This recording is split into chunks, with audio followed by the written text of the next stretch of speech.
नमस्कार, दिव्यांग news special channel में आप सभी का बहुत बहुत स्वागत है। आज बात करूंगा ब्रेल समाचार पत्र, पत्रिकाओं और ब्रेल मैगजीन्स के इतिहास और ब्लाइंड के जीवन में उनकी भूमिका के बारे में।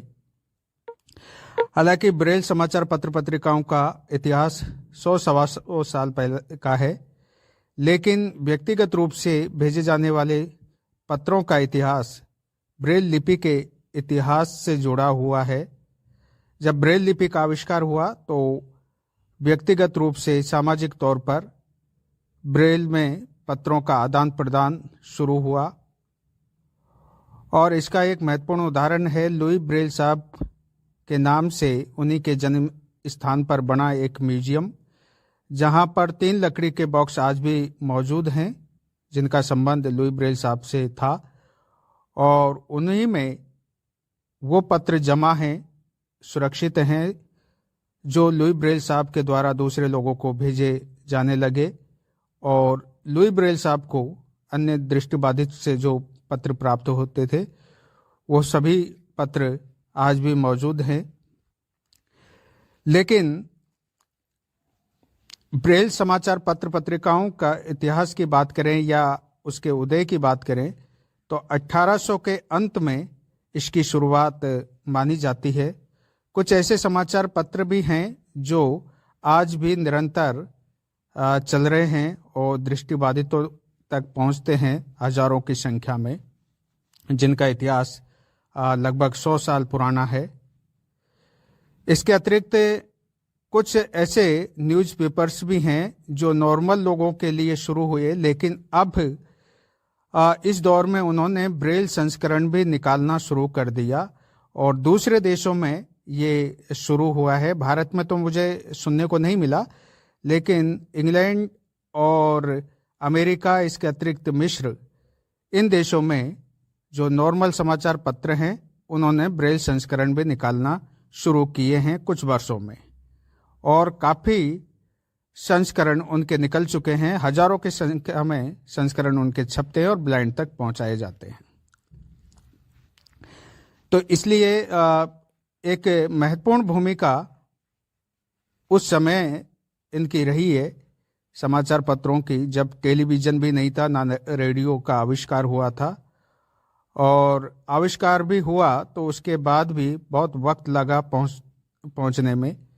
लेकिन राजनीतिक या सांस्कृतिक सामाजिक दृष्टि से इन समाचार पत्र पत्रिकाओं की भूमिका बहुत ही महत्वपूर्ण थी ब्लाइंड के लिए।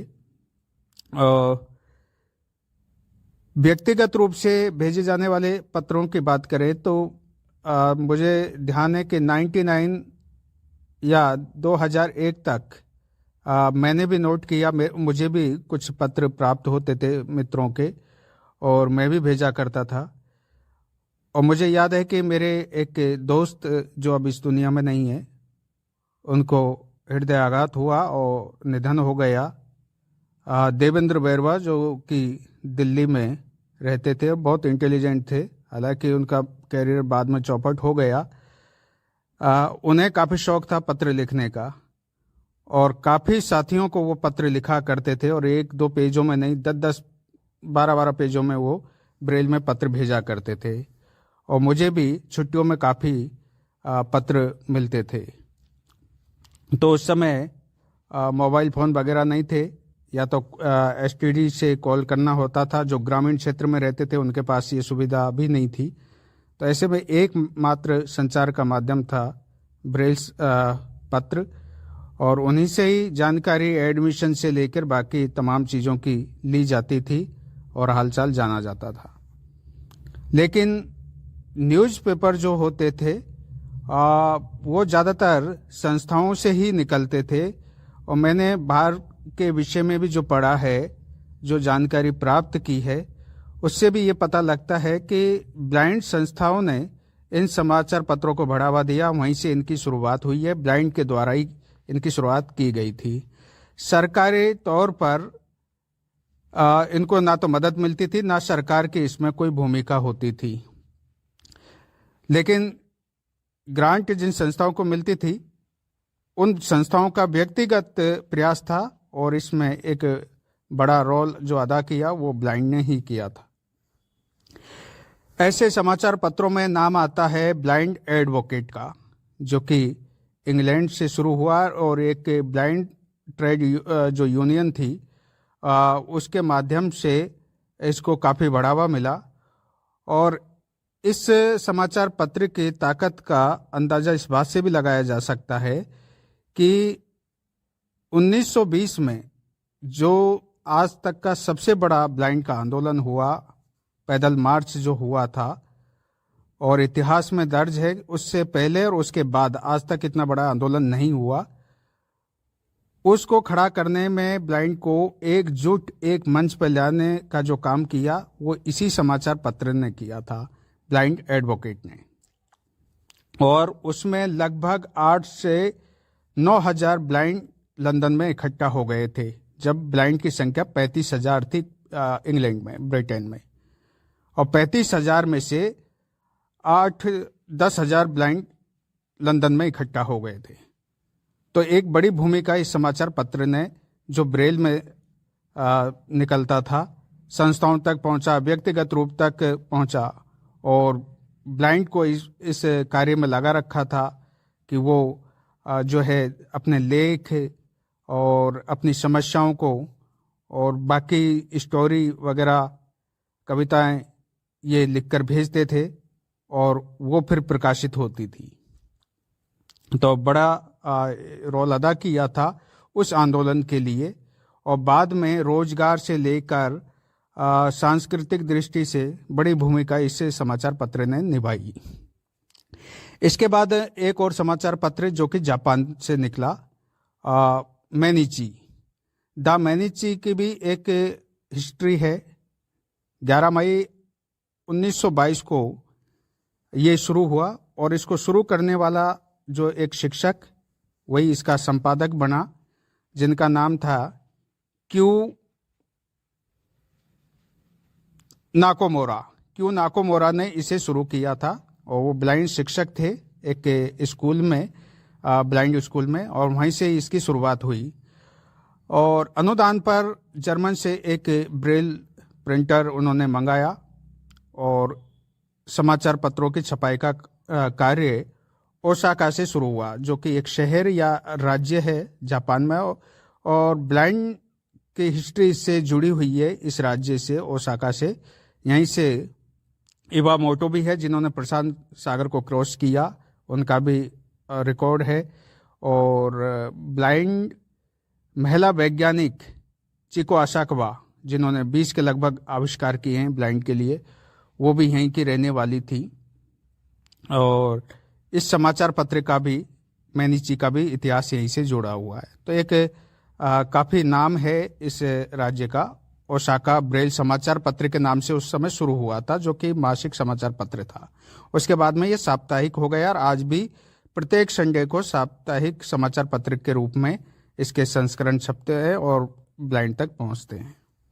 अभी इसको एक वैश्विक पुरस्कार भी प्राप्त हुआ 2022 में, जब इसकी 100वीं वर्षगांठ बनाई गई थी और शताब्दी वर्ष मनाया गया था। और काफ़ी उत्साह उस समय ब्लाइंड में था इसको लेकर। और उन सारे पुरानी चीज़ों को भी प्रदर्शनी में शामिल किया गया, जिसमें जर्मन से आई ब्रेल प्रिंटर और कुछ पुराने संस्करण, जिनके आधार पर ब्लाइंड के विषय में एक हिस्ट्री भी तैयार की गई थी। तो वो तमाम चीज़ों को प्रदर्शनी में भी शामिल किया गया। तो इस तरह से ये 2 समाचार पत्र इन्होंने काफ़ी भूमिका निभाई। बाद में अभी कुछ वर्षों में और भी समाचार पत्र निकले हैं। एक और समाचार पत्र था जो कि कोलोराडो अमेरिका से शुरू हुआ था, द फार्मर करके था, मुझे पूरा नाम याद नहीं आ रहा, मैंने उसका पूर्व में जिक्र भी किया था एक टॉपिक में जब चर्चा हुई थी। वो भी एक ब्लाइंड ने निकाला था, उनकी प्रिंटिंग कारोबार था छपाई का, तो उन्होंने ही शुरू किया था। तो अमेरिका में उस समाचार पत्र ने भूमिका निभाई। इसके अलावा मध्य अमेरिका में, जहाँ 1 लाख के लगभग जनसंख्या है ब्लाइंड की, वहाँ पर भी पब्लिश न्यूज़पेपर के नाम से ब्रेल में लगभग 60 के करीब पृष्ठों में समाचार पत्र छपता है, और उसके 2500 शुरू में संस्करण छापे गए और वो ब्लाइंड तक पहुँचे। फिर उनकी संख्या और भी बढ़ाई गई थी। ये एक नॉर्मल समाचार पत्र था, जिसको बाद में ब्रेल संस्करण भी इसी के द्वारा जारी किया गया था। फिर ब्रिटेन में ब्रिटिश वॉक्स के नाम से एक समाचार पत्र था, जिसकी शुरुआत 1916 में हुई थी। ये नॉर्मल समाचार पत्र था, नॉर्मल लोगों के लिए, लेकिन 2023 में ब्रेल में भी इसने अपना संस्करण निकालना शुरू किया, और ऑडियो में और ब्रेल लिपि में, दोनों माध्यमों से ये भी ब्लाइंड तक पहुंच रहा है। मिस्र की बात करें तो मिस्र के लगभग सभी बड़े शहरों में अखबार न्यूज़पेपर, ब्रेल न्यूज़पेपर के नाम से एक समाचार पत्र शुरू हुआ है, और ये अरबी भाषा में निकलता है और ब्लाइंड तक पहुंचता है। इसमें भी खेल कूद, जो भी सांस्कृतिक, राजनीतिक, आर्थिक, रोजगार संबंधित, ये सभी जो समाचार पत्र हैं, इनका एक ही विषय, लगभग यही विषय होते हैं। आज भी यही थे, और पहले भी इसी तरह के विषय होते थे, जो कि जिनका सीधा संबंध ब्लाइंड से होता था। मैंने डिसेबिलिटी न्यूज़पेपर का जिक्र पहले किया था, और जो मिस्र से समाचार पत्र ब्रेल में जो जारी किया गया 2023 में, इसमें 20 ब्लाइंड को रखा गया है इस कार्य के लिए। संपादक और उपसंपादक, बाकी जो इससे संबंधित लोग हैं, तो वो सभी ब्लाइंड हैं। 20 लोगों को इसमें शामिल किया गया है। और जैसा कि मैंने ऊपर बताया भी है कि जितने भी ब्रेल मैगजीन्स, पत्रिकाएं, मासिक या साप्ताहिक जो निकलती हैं, उनमें प्रमुख भूमिका ब्लाइंड की होती है। उनको चेक करना और फिर उनको प्रकाशित करवाना। और उस दौर में जो मुझे जानकारी प्राप्त हुई है, उसके आधार पर यही उसमें मिला है कि ब्लाइंड इन सारे जो टॉपिक्स हैं, इन पर अपने लेख लिखते थे और वो भेजा करते थे। और जापान में द मेनिची जो समाचार पत्र था, उसके लिए बाकायदा पेपर दिए जाते थे ब्लाइंड को, और वो फिर लेख लिखते, उन्हें चेक किया जाता, उसके बाद में वो प्रकाशित होते थे। तो इस तरह का इतिहास इनका रहा है। एक और है जो इंग्लैंड से जारी होता है, और उसकी तरफ से आज की तारीख में सर्वाधिक जो ब्रेल समाचार पत्र या ऑडियो में संस्करण निकलते हैं, वो royal National Institute for the blind, ये इंग्लैंड में है, एक बड़ी संस्था है। यहाँ से ब्लाइंड संबंधित उपकरण और एजुकेशन संबंधित और तमाम चीज़ें हैं, बड़ी संस्था है। जैसे इंडिया में देहरादून की NIBH है, इसी तरह से ये काम करती है। और रॉयल इसलिए ये शब्द जुड़ा हुआ है क्योंकि ये रॉयल फैमिली से जुड़ी हुई है। वहाँ की जो बताया जाता है कि जो महारानी थी पूर्व में, उनकी भतीजी को भी डिसेबिलिटी थी, और फिर उन्होंने ये इस संस्था की शुरुआत करवाई थी, इसलिए इसका नाम Royal National Institute for the Blind Peoples हुआ। और इसकी तरफ से काफ़ी वहाँ के ब्लाइंड के लिए भी और इंटरनेशनल दूसरे देशों के ब्लाइंड के लिए भी समाचार पत्र जारी होते हैं ऑडियो में। और हालांकि वो अंग्रेजी में ही छपते हैं, प्रकाशित होते हैं, लेकिन वो काफ़ी अलग अलग नाम से ये समाचार पत्र छपते हैं, और जिनका ऑडियो में भी संस्करण मिलते हैं। वहाँ के ब्लाइंड के लिए भी और दूसरे देशों के ब्लाइंड के लिए भी अलग अलग रूप से ये तैयार किए जाते हैं। तो ये तमाम चीज़ें हैं जो आज भी जारी हैं और पहले भी चलती थी। भारत की यदि बात करें तो भारत में एक समय में जो मुझे जानकारी है, जो मैंने पढ़ा भी है, जिन्हें नयन रश्मि और ब्रेल धारा ये देहरादून से निकलती थी। इससे पहले भी हो सकता है कोई पत्रिका, मासिक पत्रिका या साप्ताहिक निकलती हो, लेकिन मैंने जो पढ़ा जिन्हें, वो नयन रश्मि को भी पढ़ा और ब्रेल धारा को भी पढ़ा। बाद में धीरे धीरे ये पहुंचना बंद हो गई थी एक तरह से, और नयन रश्मि तो पहले ही बंद हुई थी। अब मुझे जानकारी नहीं है ये दोनों चल भी रही हैं या बंद हो गई, लेकिन एक समय आया था कि ये बंद हो चुकी थी, लोगों तक नहीं पहुंचती थी। उसके अतिरिक्त जिज्ञासा एक पत्रिका भी निकलती है, जो कि national federation for the blind of the blind की तरफ से निकाली जाती है, वो चल रही है। और इसके अतिरिक्त जो AICB की तरफ से भी निकलती है।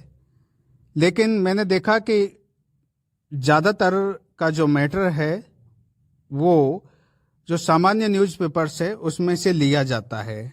उसमें ब्लाइंड के द्वारा बहुत ज़्यादा कुछ शामिल नहीं किया जाता है कि ब्लाइंड जिस तरह से, हालांकि मैंने कौल साहब के इनके लेख जरूर पढ़े हैं, उनके संस्था से जो निकलती है उनके लेख पूर्व में पढ़े थे। वहाँ पर ब्लाइंड को मौका मिलता है। अब मुझे मालूम नहीं कि कितने लोगों को मिलता है, ये कहना बहुत मुश्किल है कि वहाँ संस्था से जुड़े कुछ चुनिंदा लोग ही लिखते हैं या फिर बाहर के लोगों को भी मौका मिलता है। लेकिन आज की तारीख में बहुत महत्वपूर्ण होगा कि दूसरे लोगों को भी मौका मिले ब्रेल में लेख लिखने के। इससे ब्रेल लिपि को भी बढ़ावा मिलेगा और ब्रेल लिपि के प्रति जो रुझान है वो बना रहे।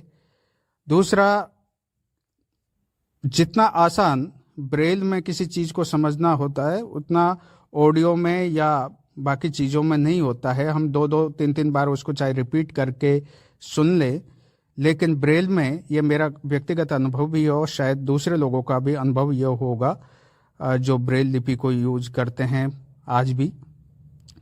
तो क्योंकि आजकल 5वीं से ही लोग डिजिटल का सहारा लेते हैं, ऑडियो वगैरह में ही पढ़ाई करते हैं, जबकि ब्रेल लिपि से दूर होते जा रहे हैं। तो इससे ब्रेल लिपि को भी जरूर मजबूती मिलेगी, बढ़ावा मिलेगा और उसके प्रति जो रुझान है वो बढ़ेगा, बना भी रहेगा।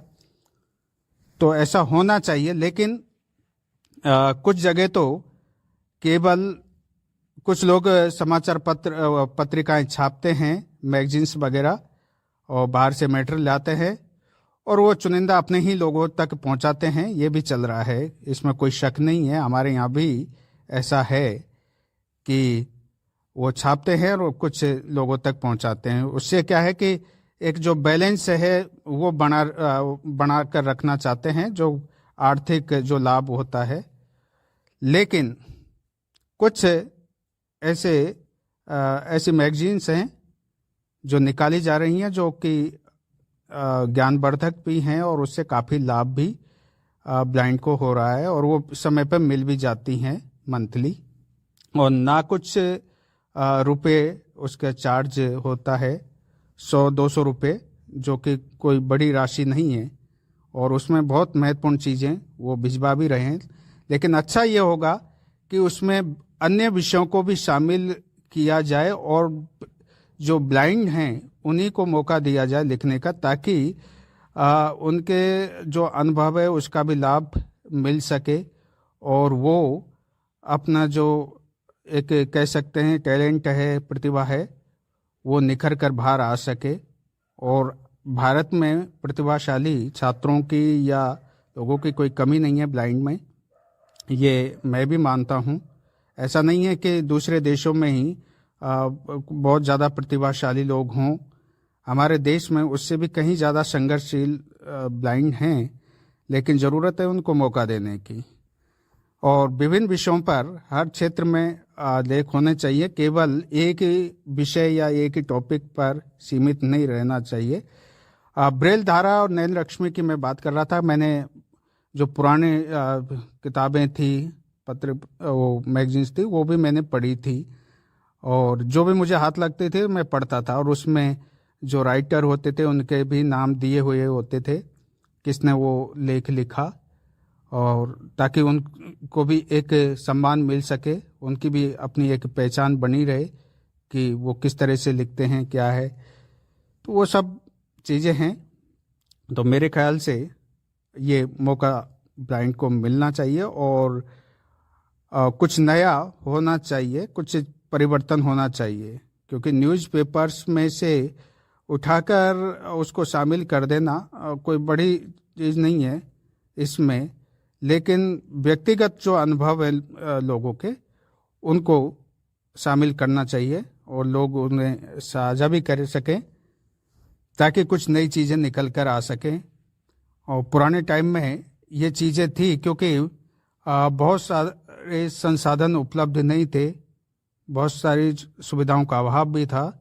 इसी कारण से ब्लाइंड को शामिल किया भी जाता था, और वो मेहनत करते थे और लिखकर भेजते थे और उन्हें शामिल किया जाता। और केवल भारत की बात नहीं, बाहर भी ऐसा था, और ये आज भी मौजूद है, आज भी लिखा हुआ है। क्योंकि ब्लाइंड के विषय में जो हिस्ट्री है वो यहाँ तो नहीं लिखी गई, भारत में कोई आंदोलन या इससे संबंधित, लेकिन विदेशों में ब्लाइंड ने ही इसकी हिस्ट्री लिखी है। ब्लाइंड के बारे में 100-125 साल का जो इतिहास है वो लिखा है। अमेरिका में भी लिखा है, इंग्लैंड में भी लिखा है, ऑस्ट्रेलिया में भी लिखा है, जापान में भी लिखा है, और वो सारा जो इतिहास है, हिस्ट्री है, वो ब्लाइंड ने ही लिखा है, साइटेड लोगों ने नहीं लिखी।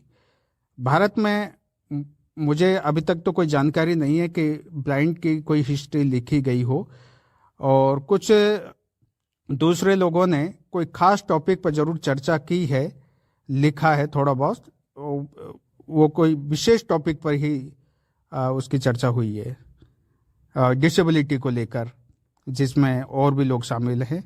ब्लाइंड, स्पेशली ब्लाइंड के लिए जो मेरी जानकारी है उसके अनुसार अभी तक कोई हिस्ट्री नहीं लिखी गई है। अगर लिखी गई हो और किसी को जानकारी हो तो ज़रूर बताइएगा। लेकिन जो ब्रेल समाचार पत्र पत्रिकाओं का इतिहास है वो बहुत महत्वपूर्ण है, और जब से शुरू हुआ काफ़ी भूमिका उन्होंने निभाई, और आज भी देश विदेश में इन्हें पढ़ रहे हैं।